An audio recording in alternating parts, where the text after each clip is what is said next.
BSS Cast é união, BSS Cast integração, cada vez mais trazendo informação. BSS Cast, BSS Cast.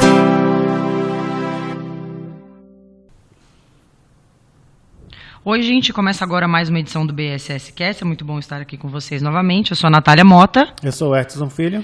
E hoje nós estamos aqui com muitos convidados especiais.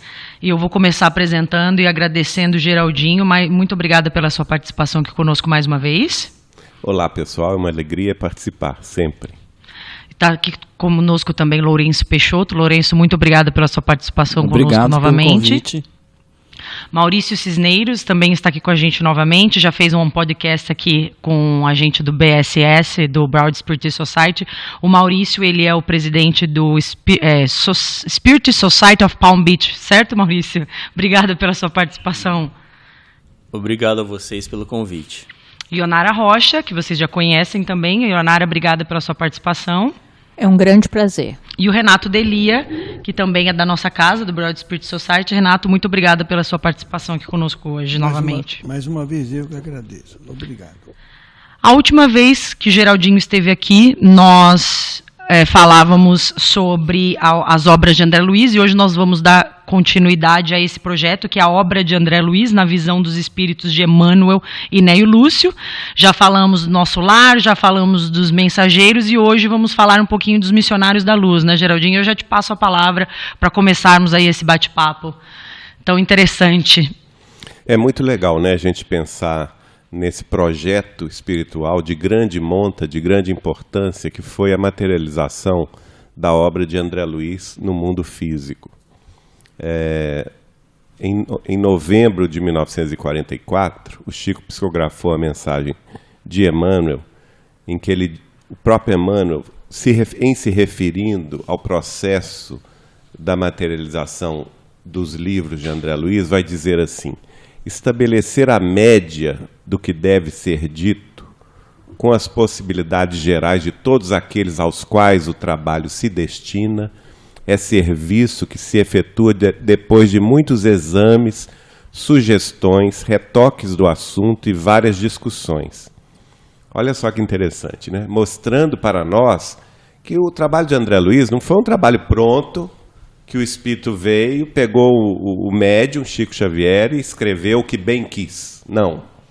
Foi um trabalho meticuloso da espiritualidade maior, que se preocupou em relação à média do que deveria ser dito, para que nós, aqui no plano físico, não tivéssemos problemas de assimilação, pudéssemos entender, embora a nossa pouca espiritualidade para tanto, porque, sem sombra de dúvida, a obra de André Luiz é um grande avanço, né? E aqui Emmanuel está revelando que esse trabalho teve, esse serviço, ele se efetuou depois de muitos exames. São palavras dele: exames, sugestões, retoques de assunto e várias discussões entre os benfeitores espirituais que participaram dos serviços, sendo, portanto, André Luiz o mensageiro dessa turma toda, né? O que André Luiz vai escrever através do Chico, portanto, passou por uma grande peneira espiritual, uma grande seleção de assuntos para que nós pudéssemos receber aqui no plano físico os assuntos mais condensados e mais importantes, que estariam mais dedicados à nossa evolução. Tanto é que ele fala assim: é um relatório quase da vida dos homens encarnados na esfera dos que se encontram fora dos círculos carnais e vice-versa. E as afirmações, portanto, requerem muita medida. Olha, isso é importante porque mostra a preocupação do mundo espiritual superior com a média, com a medida, né? Não revelar tudo também faz parte de bom senso, porque nós não tínhamos ainda condição de receber toda a verdade, né? Com Eu certeza. lembro. E ele cita, o próprio André Luiz cita esses exemplos no livro, né?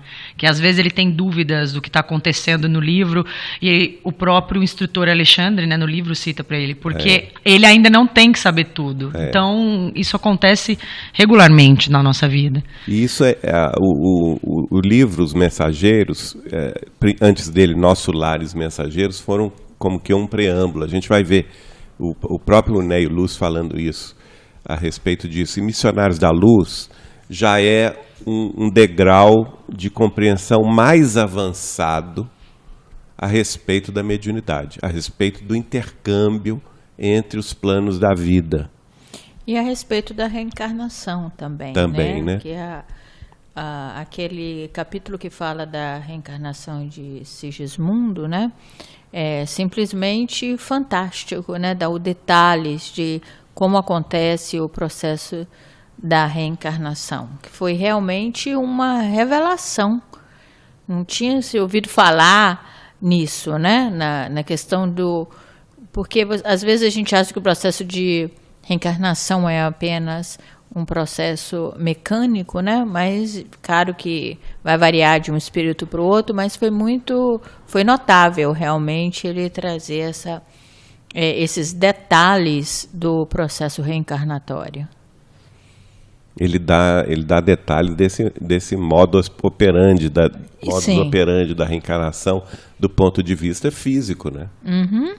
Vai descrevendo detalhes bastante interessantes. Agora, o curioso é o seguinte: quando os espíritos lá de Emmanuel e Néio Lúcio estavam psicografando através do Chico na Fazenda Modelo de Pedro Leopoldo, participando eles do culto do Evangelho no lar da família de Rômulo Joviano, que era o chefe do Chico na Fazenda, e eles comentavam sobre essas mensagens, não somente as de André Luiz, mas todo o processo da psicografia do Chico era comentado por eles. E aí a gente vê nessas psicografias a identificação espiritual do objetivo de cada livro, né? E tem um trecho que o Emmanuel vai dizer que Missionários da Luz, depois, inclusive na época não se tinha o nome do livro, depois é que eles vão escolher. Mas eles estavam discutindo, entre eles, no mundo espiritual, uma tese sobre a oração. Olha que coisa curiosa. Ele diz assim: somos trabalhadores entre maiores espirituais e crianças do entendimento. É indispensável atender a todos, sem ferir a nenhum. Estamos discutindo a melhor maneira de sua tese relativa à oração. Esperemos. Isso foi no dia 1º de junho de 1944.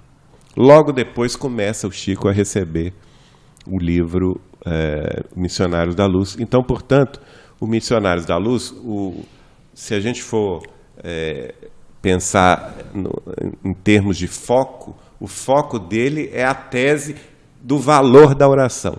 Tanto no caso da reencarnação de Sigismundo, né, que tem todo aquele esquema da oração dos ligados àquele espírito, né, para que ele pudesse tomar o corpo físico sem grandes problemas, sem grandes tropeços, como também no caso no que se coloca durante o livro sobre a mediunidade, sobre o intercâmbio espiritual entre o mundo espiritual e o mundo físico, mostrando que a necessidade da oração, da vigilância, a meditação, né? André Luiz chega inclusive a dizer isso: é importante o médium estar vinculado à oração e à meditação para que ele tenha sintonia. Interessante isso, né? Que meditação é uma palavra que está muito na moda hoje em dia, né? Exato. Nós estamos falando de 1944. Mas nós estamos falando em 1944. Assim, nem se falava em meditação. E o mundo ocidental, naquela época, não tinha ligação que tem hoje com o mundo oriental, né? Exatamente. Que os orientais veio que são ligados dessa comunhão, né? De essa troca mundial que nós estamos tendo de informação logo depois da internet. Então, não existia nem televisão naquela época, nem internet, nem nada. Era rádio só. E é impressionante, ele fala da oração em todos os capítulos. Todos os capítulos, na questão do vampirismo, na questão do quando você vai se preparar para a reunião mediúnica, na questão da reencarnação. Todos os capítulos ele cita a importância da oração e como ela é eficaz, como ela é realmente um dos principais pontos de conexão entre os dois planos. É muito incrível, é incrível. É incrível isso, né? E essa informação, então, veio só para o pessoal que talvez não assistiu ainda, né? Os outros, essas informações sobre o livro, está vindo dos bastidores, né? Dos amigos que acompanharam o Chico no momento em onde ele estava recebendo os missionários da luz, não é isso, Geraldinho? Exato. O Chico, nessa época, a primeira época da vida do Chico foi na sua cidade natal, Pedro Leopoldo, onde ele viveu até 5 de janeiro de 1959. Em Pedro Leopoldo, ele recebeu os principais livros de Emmanuel, de André Luiz, por exemplo. Todos os romances de Emmanuel foram recebidos em Pedro Leopoldo. Os livros de André Luiz, até o Evolução em Dois Mundos, que foi o último livro que ele recebeu em Pedro Leopoldo. Todos os livros, todas as poesias mediúnicas relevantes, né, que estão no Parnaso de Além Túmulo, Antologia dos Imortais e outros mais, e também toda a obra, quase toda a obra de Humberto de Campos, foi recebida em Pedro Leopoldo. E nessa época ele participava, o chefe dele, ele trabalhava na Fazenda Modelo, o chefe dele, Dr. Rômulo Joviano, era espírita, ele e a esposa, Dona Maria, eles realizavam o culto do Evangelho no lar, no ambiente eles moravam na fazenda, na sede da fazenda, o Chico só trabalhava lá. E durante 2 dias da semana, eles convidavam o Chico para participar do culto do Evangelho no lar. E o Chico ia, terça-feira à noite, quarta-feira à noite, depois do serviço, eles oravam e o Chico psicografava, né? E ali estavam presentes os espíritos familiares ligados à família Joviano, que é o Arthur Joviano, que depois nós vamos saber que é o Neio Lúcio, o espírito de Neio Lúcio, que é pai de Dr. Rômulo Joviano. Ele foi secretário de Educação do Estado de Minas Gerais, depois foi alto funcionário do Ministério da Educação no Rio de Janeiro e desencarnou em dezembro de 1934. A partir de agosto de 1935, ele começa a escrever através do Chico, né? E o Emmanuel, que é o mentor espiritual do Chico, coordenador de todo esse trabalho. Além disso, outros espíritos amigos vão aparecer. Por exemplo, um espírito amigo da família é o Cassimiro Cunha, que sempre vem escrever alguma poesia, alguma coisa, né? E é interessante observar isso, que são 18 anos de psicografias, elas começaram em 1934, e foram até 52, quando a família Joviano se mudou para o Rio de Janeiro. Então, nesses 18 anos de psicografia, tudo muito bem guardado pela família. Nós temos os originais manuscritos e também os originais datilografados, né, das psicografias do Chico. É que a gente foi descobrir essas referências à própria obra do Chico, né? Mas não referências humanas, referências espirituais de Emmanuel e Neio Lúcio, que nós estamos comentando aqui. E todas elas são datadas, então a gente sabe, foi muito importante recuperar esse material, porque a gente sabe, inclusive a data que o Chico começa a psicografar um livro, a data que ele termina de psicografar, né?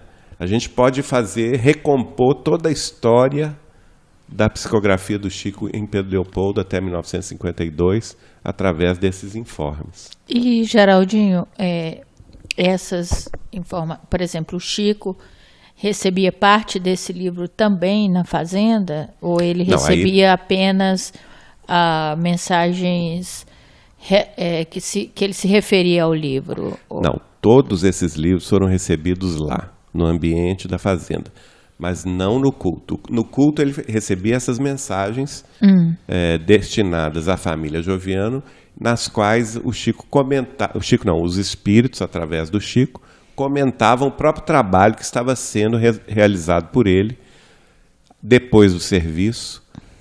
No primeiro andar, muitos biógrafos colocaram que o Dr. Rômulo separou um porão para o Chico psicografar. Não é verdade, porque na realidade não existe porão na casa, existe o primeiro andar da casa. Hoje lá, a Federação Espírita Brasileira, em parceria com a União Espírita Mineira e a Aliança Municipal Espírita de Pedro Leopoldo, fizeram um ambiente cultural em homenagem ao Chico, e lá tem toda a história desse local. Na realidade são 2 cômodos, até arejados desse primeiro andar da Fazenda Modelo, onde o Chico psicografou todos os romances de Emmanuel, toda a obra de André Luiz, até Evolução em 2 Mundos, todas as mensagens também de Humberto de Campos e muitos trabalhos de Emmanuel, de comentários, por exemplo, os ensaios doutrinários de Emmanuel, como o próprio livro... tem vários, Estudo de Vida, por exemplo, né? Tem vários livros de Emmanuel, de André Luiz, que foram recebidos ali. O Chico ficava completamente isolado, ninguém incomodava ele. E depois a família Joviano vai comentar conosco, por exemplo, a dona Wanda Joviano vai comentar que depois da psicografia, por exemplo, de cada capítulo de um livro de André Luiz, o Chico, quando ele terminava a psicografia, ele subia, a família residia em cima, no andar de cima, onde hoje é um auditório, né? E ele chamava lá o Dr. Rono, Dona Maria, a esposa dele, para ler para eles. E lia para eles, e eles comentavam, e recebiam orientação também do que fazer, né? E o Dr. Rono, depois que terminava cada livro, era ele que era o responsável por mandar os livros para o diretor da federação, que recebia tudo isso no Rio de Janeiro, que era o Manuel Quintão. O grande amigo do Chico na Federação Espírita Brasileira era o Manuel Quintão. E a gente já comentou até antes a respeito do Nosso Lar, a respeito do Mensageiro. Todos os originais da psicografia do Chico e da datilografia, todos eles sumiram, nós não temos mais nada disso? Toda a obra de André Luiz não tem o original dela? Os que foram mandados para a Federação Espírita Brasileira não se tem mais os originais. Olha isso. Agora, nós temos sim esses originais todos das mensagens que o Chico recebia no culto do Evangelho da família Joviano. São 18 anos de psicografia, 2 vezes por semana. É um material bastante o livro, extenso. por exemplo, Missionário da Luz, que foi enviado para o Rio de Janeiro... O original não se tem mais, né? Infelizmente, eu acho que a diretoria da época não deu importância àquilo, né? E não se guardaram, não foram guardados os originais, né? Uhum. E desse livro, como aconteceu em Nosso Lar, né? Pequenos erros, pequenas coisas, que você conhece nesse livro do Missionários da Luz, teve alguma coisa relacionada a alguma coisa que foi mudada, ou como aconteceu um errozinho de datilografia no livro Nosso Lar? Nosso Lar. Não, desse Missionário da Luz eu não conheço nada que foi alterado ou mesmo por engano mexido. Na minha opinião, o meu favorito. Eu particularmente adoro essa obra do Missionários da Luz. É interessante que ele fala em janeiro de 45, no dia 31, o Chico já estava, pelo visto, já estava na psicografia avançada do livro. E o Emmanuel fala assim: o trabalho de nosso amigo André Luiz, Missionários da Luz, vai muito bem não estar distante do término. Quer dizer, ele já estava terminando, né? Lembrando que ele começou em dezembro, quer dizer, em menos de 2 meses, né?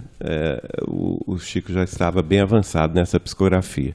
Mas olha o que o Emmanuel escreve: urge em simplificar para não complicar e reduzir o alimento com proveito para que não haja distúrbios na assimilação.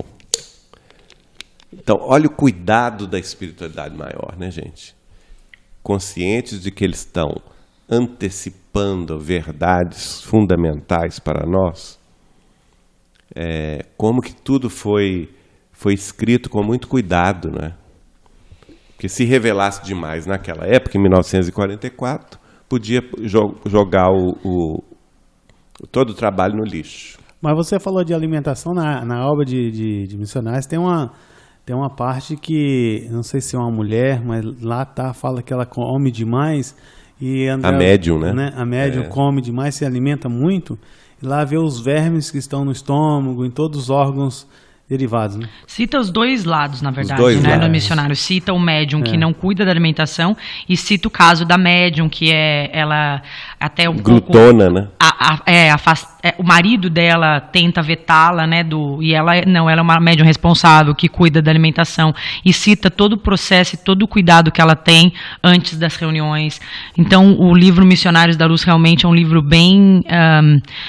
é um estudo, como a gente já citou no outro podcast. As obras de André Luiz, ele tem o cuidado de nos orientar. É literalmente um estudo, é um ensinamento para as pessoas que estão começando ou estão dentro da mediunidade na casa espírita, trabalham dentro da casa espírita e às vezes têm dúvidas ou às vezes se desviam um pouco do que realmente é necessário para que você execute um trabalho efetivo dentro da casa espírita, dentro do trabalho de mediunidade.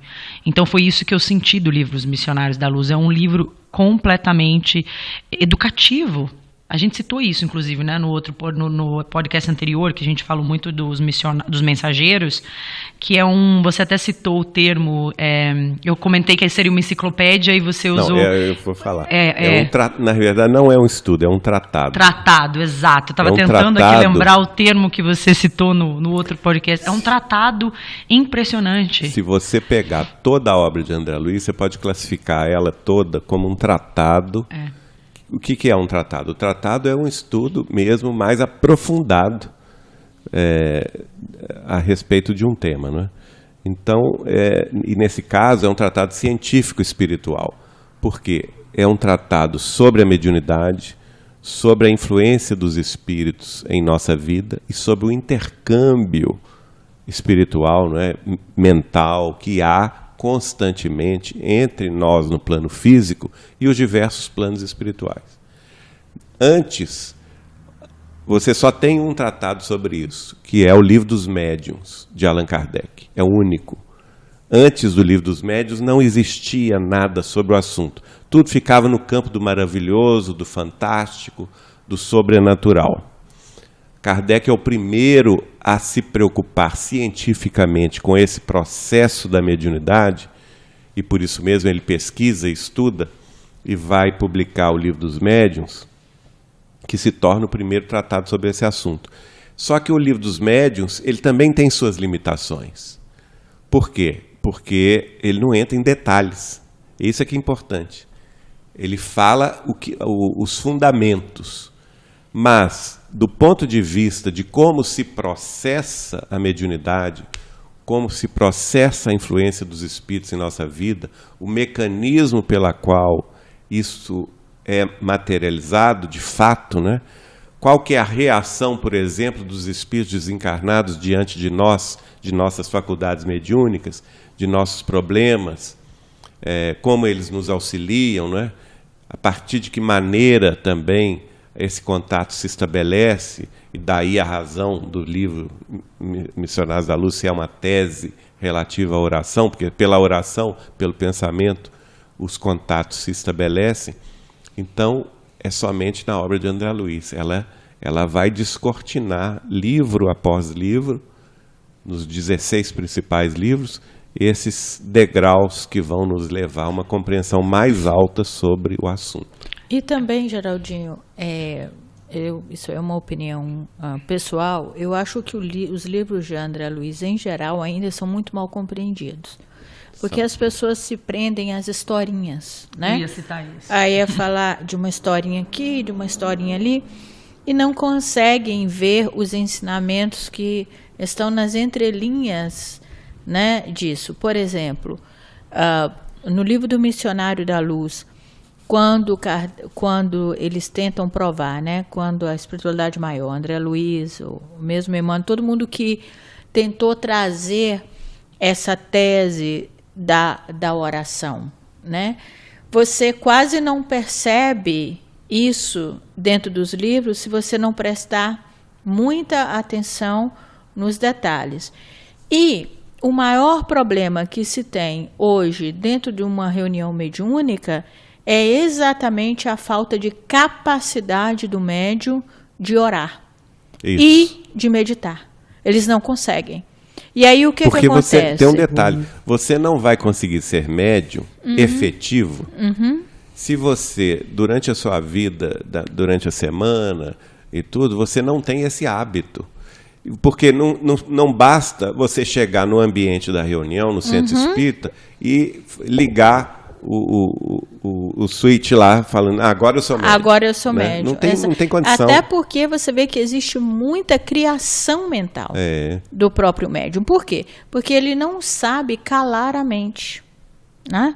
E você, através de uma sintonia e de uma vibração e de uma meditação, você cala a sua mente para poder receber a de outro. Né? Uma outra mente. Para ampliar a sua recepção. E a sua recepção, que vem o quê? Através da respiração, através de número 1. O número 1, a regra que você deve entender numa mesa mediúnica é a necessidade de relaxamento. Isso é físico, né? Físico. Primeiramente tem que ser a parte física. Exatamente. A respiração, isso. A concentração. Exato. E tá tudo na meditação. Alimentação, sentimento. E para depois chegar na parte mental, porque você está encarnado. Exatamente. Então, seu corpo tem que começar para depois chegar na parte principal. E um estado de relaxamento, por exemplo, quando você começa a respirar, a relaxar, você fisicamente se coloca num posicionamento onde o seu corpo relaxa, para você então captar o que está acontecendo no mundo espiritual. Eu até entendo que o animismo faz parte da mediunidade. Eu até entendo isso, né? Você vê um médium iniciante, eu costumo fazer a regrinha, né? 90% animismo, 10% mediunidade, né? Se você conseguir chegar nos 50-50, você já está bom demais, né? Mas é por causa disso, por causa do mau entendimento dos livros. Eu já vi gente que leu André Luiz, Missionário da Luz, e parou de comer carne, por causa daquele capítulo aonde é feito num frigorífico, né? Eu já vi gente parar de beber, mas eu raramente consigo ver alguém que leia o livro e entenda a necessidade que é a oração, que Beabá está lá no Evangelho segundo o Espiritismo, que é um posicionamento do coração. Coração significa o quê? Vibração. Você conseguir elevar a sua vibração. Né? E aí, então, quer dizer, você me falando que eu realmente não sabia disso, que isso é uma tese que André Luiz queria demonstrar a respeito da importância da oração, nós vemos até hoje que o livro ainda é mal interpretado. Tipo assim, nós não sacamos ainda, nós não pegamos o fio da meada. Muitas vezes as pessoas leem como uma história, um romance, mas elas não estudam o livro. Primeiro você tem que ler, depois você estuda, tem que ler de novo e paralelamente ligando com o que já conhece, com os outros livros e com Kardec também, para você ir decifrando tudo ali. Porque muita coisa passa despercebida. Muita coisa. Coisa. E as questões hoje em dia que o Maurício até estava comentando, né, de um milionário que daria um prêmio, né, Maurício? É isso? De $1 milhão, é isso? Né? Explica aí o posicionamento dele, Maurício.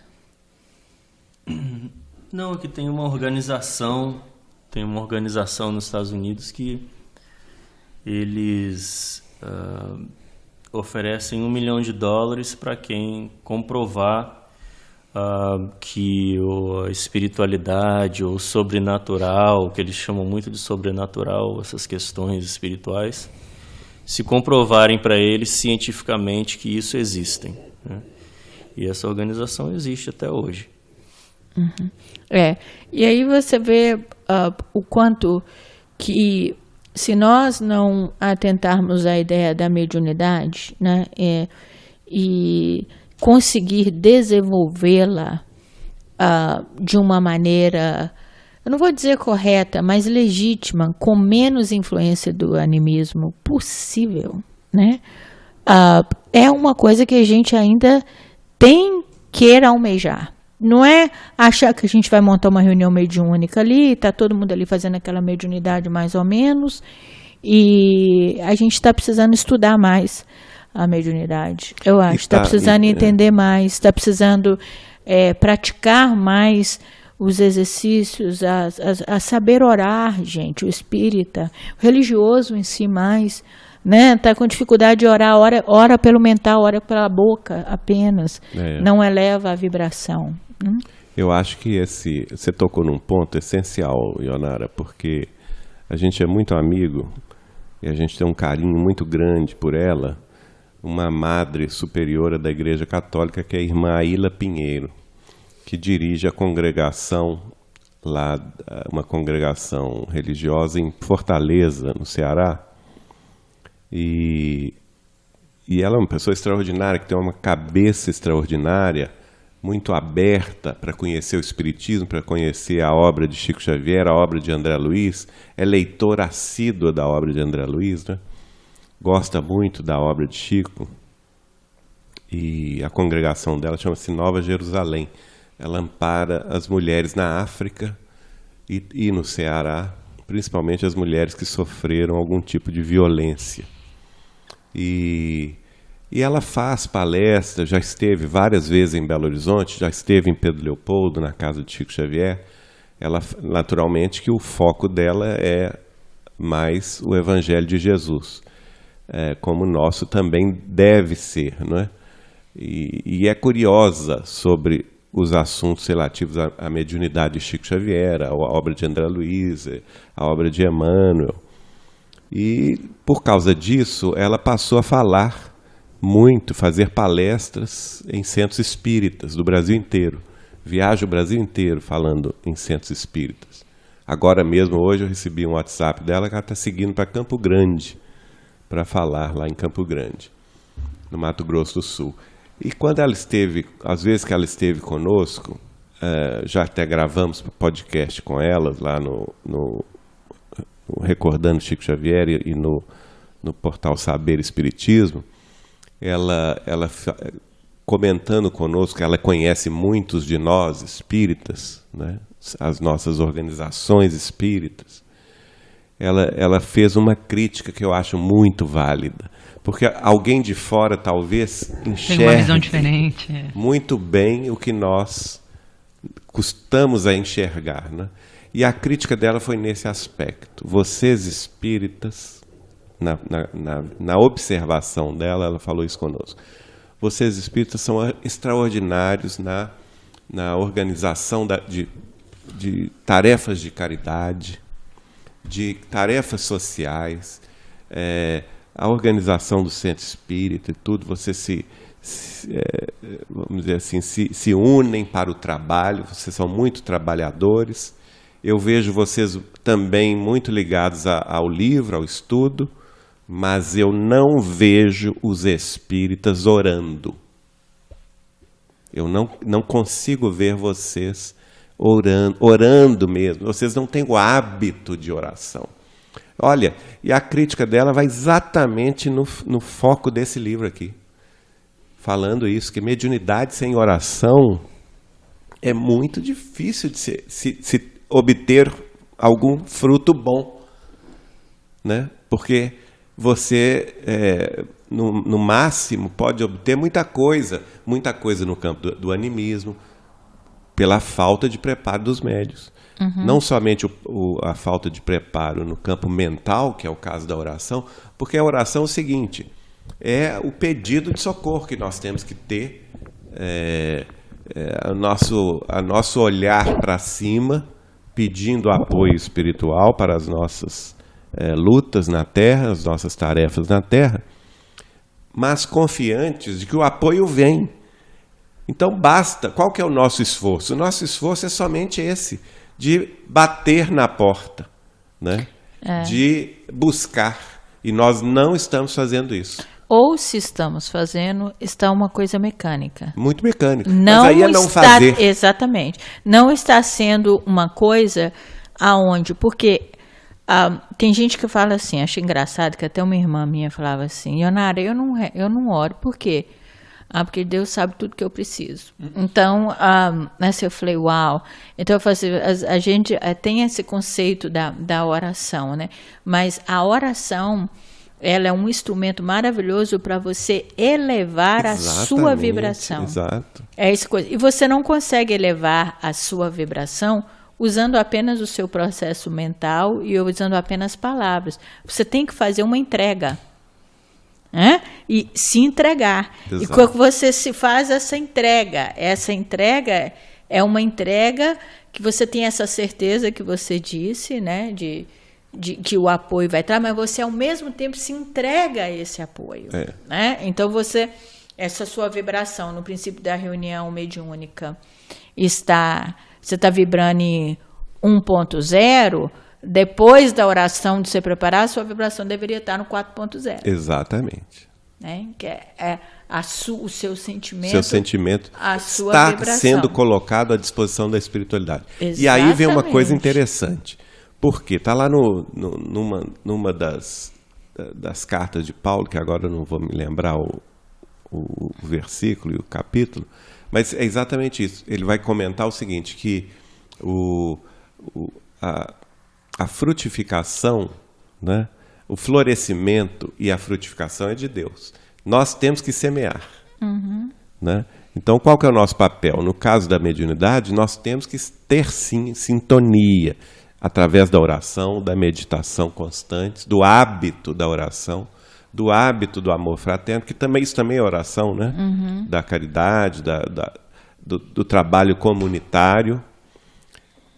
Por quê? Porque na hora que essa sintonia já se estabeleceu, na hora específica de algum trabalho espiritual, o florescimento e a frutificação veio do mundo maior, né? E aí sim vamos conseguir, não o médium fazer, mas a equipe toda, tanto no mundo físico quanto no mundo espiritual, vai alcançar objetivos extraordinariamente benéficos, não somente para os participantes, mas como para toda a comunidade, né? Você falou, Geraldinho, que Chico...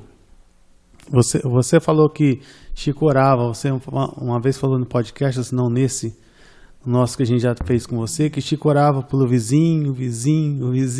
Isso é muito engraçado, né? Primeiro que ele já dormia muito pouco, né?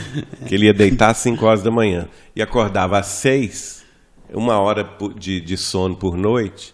Não sei como que aquele homem aguentou isso, mas eu acho que é por isso, por estar em constante estado de oração.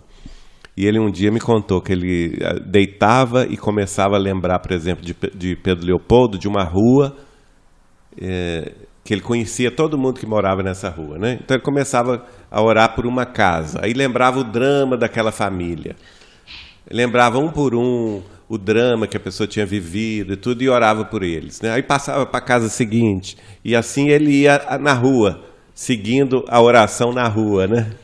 Mentalmente lembrando de cada família ali daquela rua. Quando ele terminava o primeiro quarteirão, o sol já estava levantando.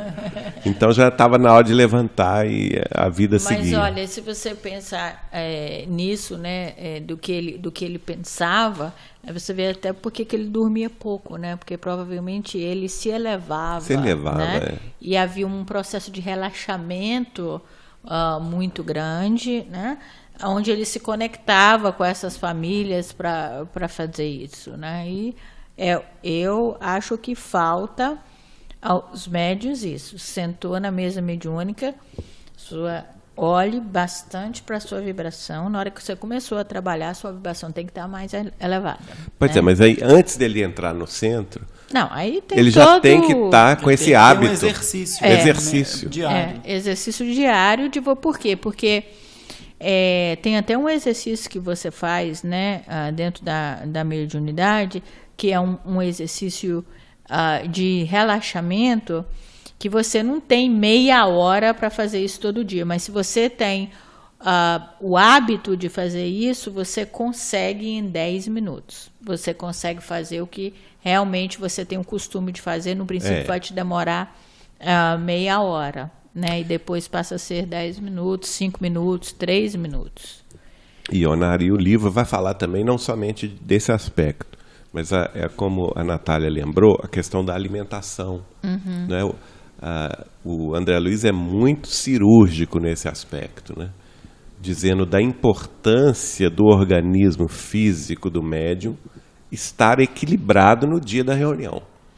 E evitar, por exemplo, grandes excessos. Alexandre fala exatamente essa palavra quando está orientando, excessos. Ele fala em acepipes, que são o quê? Que são os molhos, que são os condimentos, né? Ele fala, num dos médiuns que está embriagado, inclusive, né? Ele fala na questão do álcool. Que é extremamente prejudicial. Que é extremamente pernicioso, prejudicial, e que o médium alcoolizado, na realidade, ele é mais trabalho, mais problema do que ajuda. Ele tem que ser isolado. A espiritualidade gasta uma energia enorme para isolar a carne vermelha e o álcool, maléfico, né? A carne pesada, a comida pesada. Ele então, cita tudo isso são detalhes que estão no livro Missionários da Luz. Emmanuel vai falar assim: Missionários da Luz é trabalho novo que reputamos de muita importância para despertar consciências adormecidas. Urge arrebatar as concepções gerais ao campo menos digno do menor esforço. Impossível a preponderância de tais ilusões. É por isto que desejamos fazer soar o sino da realidade. Então é um tapa na cara da gente, não tem jeito. Olha, é isso aqui que acontece. Do ponto de vista espiritual, aqui do mundo espiritual, nós vamos relatar a vocês, médiuns na Terra, como que se processa uma reunião. Inclusive, eles falam o seguinte, lá está lá, muito claro. Muitas vezes, 48 horas antes da reunião, os espíritos já estão trabalhando no ambiente. Exatamente. Tanto o ambiente da casa espírita, o ambiente do trabalho que vai ser realizado e o ambiente que envolve o médium. O médium que vai participar daquele trabalho tem que estar calmo, tem que estar tranquilo. Não só isso. O médium começa a receber uma presença espiritual ostensiva, protetora, na noite anterior. Olha só o preparo. Como eles se dedicam, né? Evitando que ele passe por estresse, evitando que ele passe por situações que vão modificar, que vão atrapalhar a vibração e a conexão daquele trabalho. É realmente interessantíssimo como ele cita o que acontece antes, durante e após as reuniões mediúnicas e, inclusive, como eles preparam os médiuns até durante o sono. Durante o sono. Que ele explica, né, os capítulos, que o plano espiritual é tão dedicado a nós, mais do que nós somos a eles, que quando nós estamos dormindo, se nós não comparecemos, está claro lá no livro, o Alexandre, que é o instrutor, está esperando o espírito encarnado, que desdobra no sono, e participar de um estudo. O cara não aparece, ele manda alguém lá, vai lá ver o que está acontecendo com essa pessoa. E aí, então assim, é realmente um livro, como você disse, é um tratado, é uma tese, é um livro que faz um convite à mediunidade, um convite à dedicação. É interessantíssimo o termo que Emmanuel utilizou, que desperta, né? Para a consciência, né? Desejamos fazer soar o sino da realidade. E quão real para despertar consciências adormecidas. Despertar consciências adormecidas. Real você acha que as pessoas estão aproveitando esse livro? Os médiuns na casa espírita? Olha, aí vai ter que ser uma avaliação de cada grupo, né? Não, mas na sua experiência, assim, né, que você já participou de várias reuniões mediúnicas, né? A minha pergunta é, até que ponto as pessoas realmente aproveitam os ensinamentos que estão... Eu acho que as casas espíritas hoje precisam estabelecer grupos de estudo sobre a obra de André Luiz. Porque está ficando assim muito... Está deixando a desejar o conhecimento dos médiuns a respeito da própria mediunidade. Né? Isso é uma questão. Nós precisamos estudar mais a obra de Chico Xavier, né? Chamar grupos de estudo sobre o que André Luiz escreveu. Não é fácil, não. A gente está dentro de um roteiro aí de elevação espiritual de longo curso. Não é de uma encarnação, são várias encarnações. Cada um, claro, tem a sua tarefa definida, diferente. A mediunidade é tão bonita que ela tem esses aspectos de multidiversidade, né? Porque cada um de nós, como ser humano, que teve um carreiro evolutivo diferente, durante as suas várias encarnações, teve experiências distintas. Mas tudo isso é chamado para compor, dentro da diversidade, uma unidade aí de pensamento, se não de pensamento, pelo menos de sentimento de amor ao bem. Isso me chamou muito a atenção quando eu fiz o estudo dos missionários, dos outros livros também, na verdade, que é interessante hoje como a doutrina espírita fala tanto do sentimento. Mas por que hoje se fala de uma forma tão clara do sentimento? Porque as pessoas não conseguiam absorver a informação de sentimento. Porque se você analisar os missionários da luz, mensageiros também, mas os missionários é um pouco mais, com essa questão da oração, o quanto ele diz, o quanto ele mostra, o quanto o sentimento é importante, a vibração é importante, a oração. E não foi entendido. E a espiritualidade é tão sábia que quando ele te manda mensagem, uma mensagem riquíssima, uma informação riquíssima, a pessoa não consegue interpretar. Não, então vamos mastigar mais um pouco, vamos mandar de uma forma mais específica ainda. E nem assim as pessoas não conseguem ter essa percepção, né? Ter esse despertar de consciência. O Emmanuel vai fazer uma crítica aqui interessante para nós, em 11 de abril de 45. Ele fala assim: semelhante serviço é roteiro para as consciências mais avisadas, que estejam efetivamente interessadas em espiritualização. E aí a gente tem que se perguntar: nós estamos efetivamente interessados em espiritualização? Eu falo por mim, Jim. Hein? Posso falar por mim? Claro. Eu dou 20% espiritualização e 80% materialização. Não, é porque nós estamos na luta. Ó, Kardec disse assim: o espiritismo não vem combater nenhuma outra religião, nenhuma outra escola religiosa. O espiritismo veio combater, a palavra é dele, de Kardec, o materialismo. Então, esse é o grande desafio nosso. Nós estamos materialistas, mesmo adotando escolas religiosas no passado, em outras encarnações, nós estamos muito materialistas há séculos. O espiritismo é uma proposta de espiritualização do ser humano, sem a qual nós não vamos mudar de patamar. Ontem nós estávamos conversando sobre a regeneração. A regeneração, ela tem que chegar também com essa mudança de paradigma no mundo, quebrando o paradigma materialista e já entrando efetivamente num paradigma de espiritualização. Mas aí não é só dentro da escola religiosa, no nosso caso, dentro do centro espírita, não. Em todos os setores da sociedade, né? Na política, na universidade, na família, no mundo empresarial, né? Em todos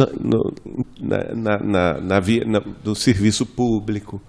Quer dizer, o que nós estamos fazendo com os nossos potenciais intelectivos, culturais e sentimentais? Porque é isso que faz a nossa vida, né? O que a gente movimenta em relação ao pensamento, o que a gente pensa todo dia, o que a gente faz todo dia, o que a gente sente todo dia, a gente está mais escolhendo o materialismo do imediatismo da agora, ou a gente está fazendo alguma coisa para o mundo melhorar? Eu acho que vai por aí. Isso aí. Agora, também a gente não pode se cobrar uma postura, porque nenhum de nós aqui é Chico Xavier, né? Uhum. Que já trouxe uma bagagem de espiritualidade extraordinária. Mas eu acho que Emmanuel foi muito feliz, porque o que acontece é você ter essa vontade, o quão disposto você está para o seu crescimento, né? E o crescimento não é só dentro da casa espírita. Ele é um crescimento que vai acontecer. Quão disposto você está para se espiritualizar? Eu estou muito disposto. Vai se indispor com alguém para você ver. Tá? Acaba tudo aquilo. Você no instantinho, né? No instantinho. Aí você quer estar certo. Aí você quer... A espiritualização de verdade, ela está do lado de fora da casa espírita. Ela não está dentro da casa espírita. A casa espírita é só um exercício, é a escola. Mas a prova, ela está do lado de fora. Tá na vida. Está lá dentro também, né? Está lá dentro também. Está lá dentro também. Mas o objetivo é lá fora. O objetivo é para fora, né? Exatamente. E aí você até que ponto... Porque se você tem esse foco na sua vida, que é o foco... Não é o foco da espiritualização, é um foco do quê? De um crescimento espiritual. Se você tem esse foco na sua vida o tempo inteiro, você vai descobrir que a vida vai te dar grandes oportunidades para esse crescimento. Ela vai dar de qualquer forma. O problema é que nós estamos perdendo, né? Nós estamos perdendo as oportunidades. Por quê? Porque o foco não está na espiritualização. Porque se o foco tivesse, né, se você quisesse realmente fazer essa transformação, ela se torna muito mais fácil do que... É o que o Emmanuel nos adverte aqui. As nossas consciências são mais avisadas ou não? Né? Nós estamos realmente interessados em espiritualização ou não? Isso aí fica conosco, né? Geraldinho, eu fico pensando comigo que eu já tenho uma carreirinhazinha bem... cumprida já dentro da doutrina espírita. Eu fico pensando, quando eu voltar ao plano espiritual, me deparar lá, chegando lá no plano espiritual. Aí chega lá, oi, tudo bem? Tudo bem. Olha a minha ficha. Edson Fração Filho, né? Encarnar na Terra, Brasil, Estados Unidos, tá bom. O que você fez? Eu fiz podcast, eu ajudei no passe. Ajudei no passe. O que você fez mais? Sobre o livro missionário, você aprendeu o quê? Nada.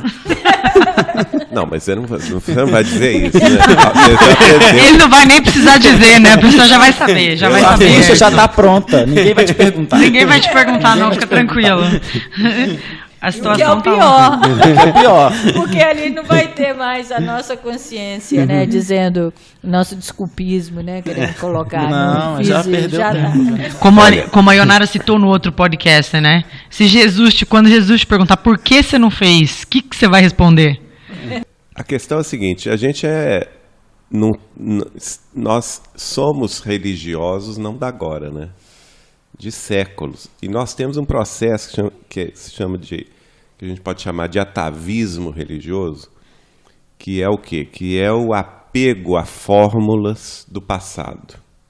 E nessas fórmulas do passado ficou incutido na nossa mente espiritual profunda que você frequentar alguma escola religiosa, algum culto religioso, te exime do esforço de se espiritualizar. É como se você...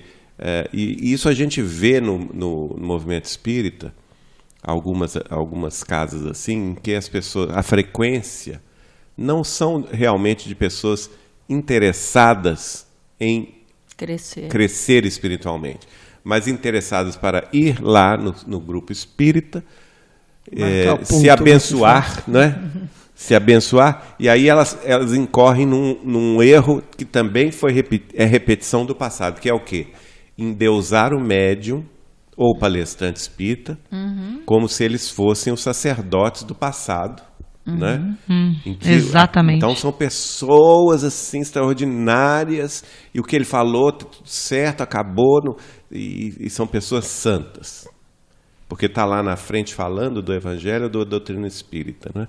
Ou então, o Chico brincava isso, né? Que era o espírita Papa Passe, que vai no centro justamente para tomar o passe, e tem o Papa Água Fluidificada, que também vai lá só para...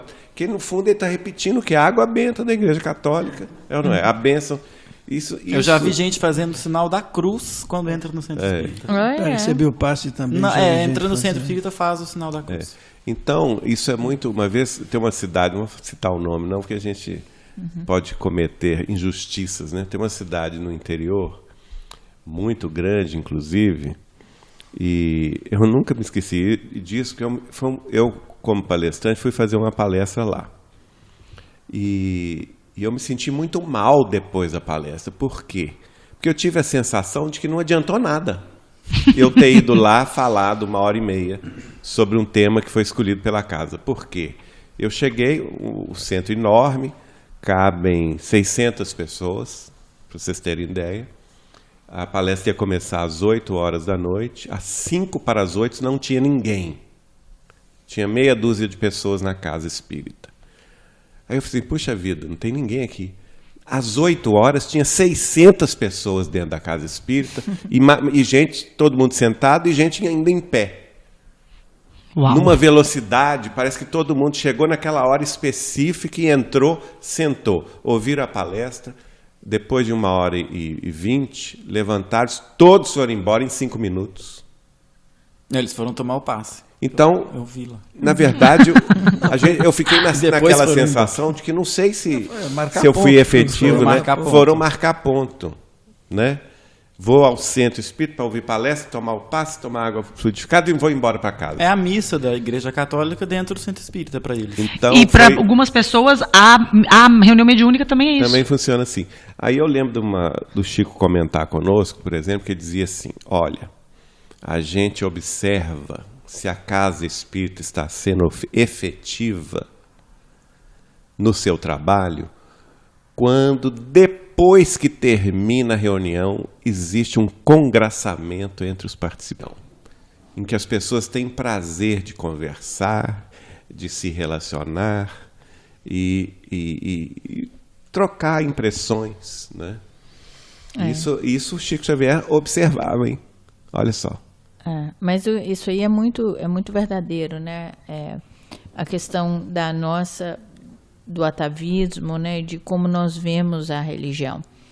E até o espírita combate muito isso, né? Do evangélico achar que a fé salva, né? Então, muito de nós espíritas ainda trazemos isso, né? Porque a gente acha que se a gente for na casa espírita ou se a gente exercer um trabalho lá dentro, acabou. É isso que a doutrina espírita faz. E não é, né? A doutrina espírita é um processo, uma ferramenta filosófica para que você se transforme. Então, ela é completamente diferente. Ela tem que ter resultados morais, ético-morais. Se não tiver, não está adiantando. Não está adiantando. Então, você não vai lá só para alguém tirar um obsessor de você, ou só porque você vai ter que chegar lá e tomar um passe, assistir. Não é mais assim a missa do domingo, né? Isso é um processo que os dirigentes da Casa Espírita devem ir devagarzinho para transformar isso na pessoa, porque não adianta. A gente também não pode achar que as pessoas chegam lá com essa cabeça. Né? Elas também vão atrás disso. Mas elas precisam ser esclarecidas. Elas precisam ser esclarecidas em relação a isso. Aí eu lembrei, você está mencionando aí a questão do obsessor, e a Natália também fez menção, eu lembrei de um caso do Chico. Sobre isso, a senhora chegou lá em Uberaba e naturalmente nervosa porque não conseguia chegar perto do Chico, e depois a reunião demorou e ela entrou na fila. Lá às tantas horas da madrugada ela chegou perto do Chico e disse: seu Chico Xavier, eu vim aqui especialmente para o senhor me livrar do encosto que está comigo, porque já me falaram que eu tenho esse encosto, esse obsessor, e eu preciso me livrar dele. O que eu faço, seu Chico Xavier? Eu vim aqui para o senhor me tirar esse encosto. E o Chico virou para ela e falou assim: mas minha nega, coitado dele, vamos fazer diferente, vamos convidá-lo para orar conosco. Olha, essa é outra abordagem, né? Os nossos irmãos infelizes do mundo espiritual, aliás, tem uma num dos trechos dessas mensagens que nós recuperamos da Fazenda Modelo, Emmanuel, em se referindo aos espíritos infelizes do mundo espiritual, ele primeiro escreve assim, espírito inferior. Mas ele mesmo se corrige. Ele põe assim, isto é, espíritos menos aparelhados ao bem com Cristo. Menos aparelhados, mas que um dia vão se aparelhar. Através da quê? Do convívio fraterno. Por isso que é importante esse convívio fraterno. No livro é citado. Você quer que aquele espírito não te acompanhe mais? Pare de chamar por ele. Exato. Porque é você que está buscando, é você que está chamando. Muitas vezes somos nós que obsedamos ele. Você. Às vezes ele tá. O plano espiritual trabalha, faz o trabalho. Os mentores da casa, a oração, você fez uma oração. Passa meia hora, lá está você chamando o espírito novamente. É mais você obsediando o espírito desencarnado do que o espírito obsediando a pessoa. Realmente. É difícil saber quem que é o obsessor, quem que é o obsediando, né? Realmente, às vezes até você sabe, né? Você só não pode falar, porque se falar a pessoa não vai. Agora, só para lembrar outra coisa também, nós falamos que na época do Chico, né, ele falava do Papa Passe, do Papa Água Fluida. E hoje, como tudo caminha e há novas versões, né, do movimento espírita, a gente pode também falar que há o Papa Palestra. Eu digo que tem um pior. Pelo menos no Brasil a gente vê isso, que é o Papa Congresso. Uhum. É o espírita que só vai em congresso e acha que está tudo muito bem e tal. Vamos raciocinar sobre isso, né? Isso é espiritismo? Né? E ainda tem além dos Papa Passe, tem os Papas das palestras preferidas, que são aqueles que só vão no orador tal. Você quer saber quem vai falar no centro. Se for fulano, eu vou. Se for ciclano, eu já não vou. Se for Beltrano... É o que eu falei, Papa Palestra. Vai escolher o palestrante que ele quer ouvir, né? que não quer ouvir, né? Gente, só para terminar aqui alguma coisa que Emmanuel fala sobre Missionários da Luz... E aí, aliás, não é Emmanuel, não, é o Neio Lúcio agora. O Neio Lúcio vai nos contar, por exemplo, o dia que o Chico terminou de psicografar o Missionário da Luz, que foi 18 de abril de 45. É interessante isso na obra do Chico, sempre tem uma data assim relevante. 18 de abril, olha só, dia do Livro Espírita, dia do Livro dos Espíritos, da doutrina espírita. E o Neio Lúcio fala assim, estamos muito satisfeitos com o término do novo esforço de André Luiz, Missionários da Luz. Essas páginas são toques de alarme espiritual, despertando corações e consciências. Muitos amigos espirituais prestaram a ele o concurso de que podiam dispor, a fim de que o seu livro fosse terminado e entregue à circulação das ideias renovadoras.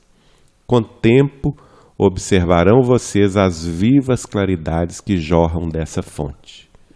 Olha só, então um trabalho extraordinário, né? Um trabalho que foi destinado justamente para nos alertar. E ele termina dizendo assim, as narrativas de nosso lar e os esclarecimentos de os mensageiros constituem como que um curso de introdução ao entendimento das atividades do homem além do túmulo, que, em Missionários da Luz, foram destacadas com muito critério e observações legítimas.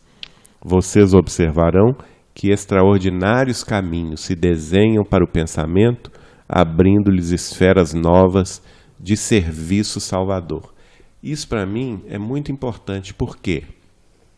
Porque neste livro, ele está dizendo o seguinte, tudo bem, nosso lar e os mensageiros foram os primeiros degraus dessa escada, os primeiros esclarecimentos, né, a respeito da vida além do túmulo. Mas aqui em Missionários da Luz é diferente. Aqui, se a pessoa lê o livro e não compreende o que ele está falando aqui, não valeu essa leitura. Não valeu esse estudo. O que ele está falando aqui? É a última frase. Abrindo-lhe, olha só, caminhos novos, caminhos extraordinários se desenham para o pensamento, abrindo-lhe esferas novas de serviço salvador. Então, o livro Missionários da Luz é um livro que chama o espírita para o compromisso que ele tem com a casa espírita, com a tarefa espírita, com a mediunidade com Jesus, né? Então, se ele leu, estudou, ele tem que assumir o serviço. Ele abre para o leitor que ele tem essa possibilidade de colaborar no serviço salvador. Salvador de quem? Dele mesmo, né? Isso é muito importante. E a gente, às vezes, não focaliza isso, né? A maioria nós temos vezes. Que ter compromisso. Não pode ter essa atitude de ir na casa espírita para ouvir palestra e ir embora, ou para tomar o passe e ir embora, ou para frequentar o congresso e diz que foi em todos os congressos. Não importa. Isso é o de menos importância. O que é importante é você ter compromisso com a doutrina espírita. E a doutrina espírita é o Consolador prometido pelo Cristo. E o Consolador, para ele ser realmente Consolador, ele vai precisar esclarecer e consolar. Nós estamos fazendo isso? Nós estamos esclarecendo, estamos consolando? Porque se não tivermos fazendo isso, não está adiantando a nossa tarefa. E só para terminar, né, Geraldinho, você falou que, eu gostaria que você só finalizasse assim, onde você disse que para Chico, a doutrina espírita era a casa espírita. Sem dúvida nenhuma. E não necessariamente as federações, os movimentos, os congressos, as coisas, né? Que a doutrina espírita é a casa espírita. O Chico fez da casa espírita o seu lar, né? A vida inteira, tanto em Pedro Leopoldo, ele fundou diretamente o Centro Espírita Luiz Gonzaga e o Grupo Espírita Meimei. No Luiz Gonzaga, ele fazia as psicografias públicas e os atendimentos fraternos. No Grupo Espírita Meimei, ele participava de uma reunião de desobsessão. E além desses 2 centros que ele fundou e participou ativamente, ele fundou indiretamente o Grupo Espírita Sheila, para multiplicar casas espíritas, né? Quando ele foi para Uberaba, ele fundou também 2 centros espíritas, a Comunhão Espírita Cristã e o Grupo Espírita da Prece. Então, a vida toda do Chico, a gente vai ver que em 75 anos de mediunidade, ele morou em 2 cidades, e nessas 2 cidades ele frequentou 2 centros espíritas que ele mesmo fundou e participou ativamente desses centros. Era lá que você encontrava o Chico. Quem ia a Pedro Leopoldo e quem ia a Uberaba buscar orientação, buscar mensagem, seja o que for, e encontrar o Chico onde? Na casa espírita. Nas reuniões públicas que ele tinha, tanto de estudo quanto de mediunidade, psicografia, ou nas reuniões privativas, no caso da desobsessão, que não podem ser públicas, obviamente, por razões óbvias, e na tarefa também da assistência fraterna, que era aos sábados à tarde, em que ele fazia todo aquele movimento de assistência aos mais pobres, levando com ele todo mundo que ia a Uberaba ou todo mundo que ia a Pedro Leopoldo. E isso é muito importante, né?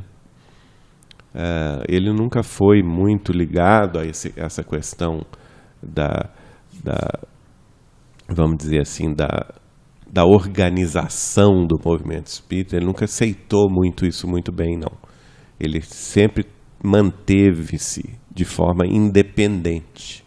Inclusive, o Grupo Espírita da Prece de Uberaba, por exemplo, não era afiliado da Aliança Municipal Espírita de Uberaba e nem à União Espírita Mineira.